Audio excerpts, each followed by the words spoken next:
Salut les apprentis skippers, on se retrouve pour une nouvelle vidéo de conseils en météo et stratégie pour performer sur la route du Rhum virtuelle avec le club fan de sport de France Télé. Aujourd'hui, on s'attaque à un sujet qui est essentiel quand on fait une transatlantique, que ce soit en course ou en croisière d'ailleurs, c'est comment établir sa stratégie dans les alizés. C'est parti. On jette un coup d'œil à la carto comme tous les jours pour voir les différentes stratégies, différentes options.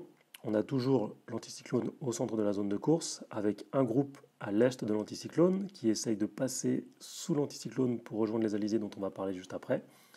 Donc, comme le groupe justement se rapproche du centre de l'anticyclone et des vents faibles, il a ralenti et c'est un peu plus compliqué pour ce groupe-là de progresser en ce moment, à la différence du groupe du nord qui eux ont un vent plutôt favorable du nord à nord-est et qui ont bien progressé depuis 24 heures, qui sont repassés en tête sur les classements. Et à ce groupe de petits bateaux là, sur une option intermédiaire, qui essaye de faire le tour en étant proche de l'anticyclone par le nord, qui a également un petit peu ralenti parce qu'il se retrouve aussi dans des vents faibles, proche du centre de l'anticyclone. Donc clairement, le groupe du nord là est en avance aujourd'hui, mais la route est encore longue, c'est pas fini, on lâche rien. On va faire un petit focus aujourd'hui, du coup, sur les alizés et voir comment on gère cette zone d'alizés. Alors on se retrouve sur une cartographie classique de l'Atlantique avec notre anticyclone qui est au centre de l'Atlantique, quasiment au centre on va dire, pas très loin des Açores, et les vents d'est à nord-est qui font le tour de l'anticyclone pour pousser les bateaux jusqu'aux Antilles. Alors en termes de stratégie, on se pose toujours deux questions, quelle est la force et la direction du vent? Et bien c'est exactement ce genre de questions qu'on va se poser pour établir notre stratégie autour de l'anticyclone et dans les alizés. Donc dans ces vents-là, on voit qu'en termes de direction de vent, les vents ont tendance à faire une courbure, comme ça, à tourner autour de l'anticyclone avec une courbure. Quand on a une courbure anticyclonique comme ça, la route la plus efficace, c'est toujours ce qu'on appelle d'aller à l'intérieur de la courbure. Aller à l'intérieur de la courbure, ça voudrait dire quoi dans ces cas-là?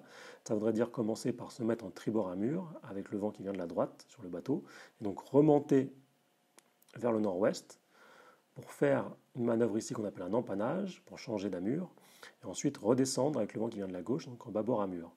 Donc ça fait une trajectoire qui ressemble à ça, où on va à l'intérieur de la courbure pour ressortir ensuite de l'anticyclone.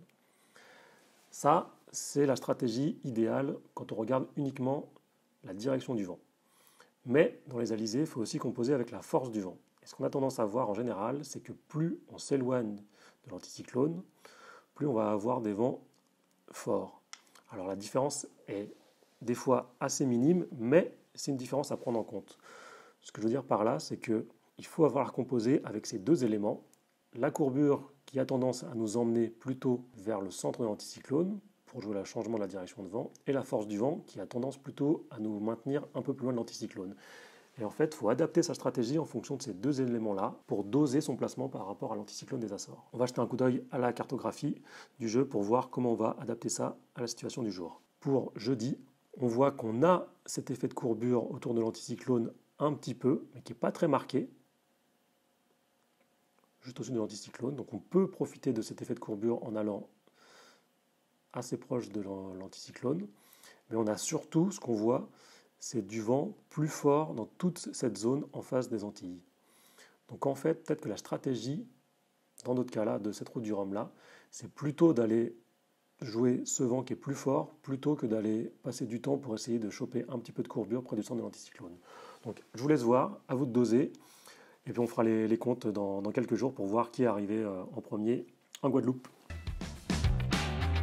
Et on voit qu'en fait, ils se posent exactement les mêmes questions, c'est-à-dire qu'ils sont en train d'essayer de contourner l'anticyclone, on voit Charlie Dalin qui est quelque part par là, pour retrouver cette zone de vent plus fort juste après. Donc là, ils sont en train de jouer un peu avec l'effet de courbure pour se retrouver quelque part proche du centre de l'anticyclone et ensuite pouvoir redescendre vers le sud et avoir les vents plus forts et accélérer vers la Guadeloupe. Comme d'habitude, si cette vidéo vous a plu, n'hésitez pas à la partager. Et si vous avez des questions, vous les mettez en commentaire et j'essaierai d'y répondre dans les prochaines vidéos. Et n'oubliez pas, en mer comme dans le virtuel, lâche rien.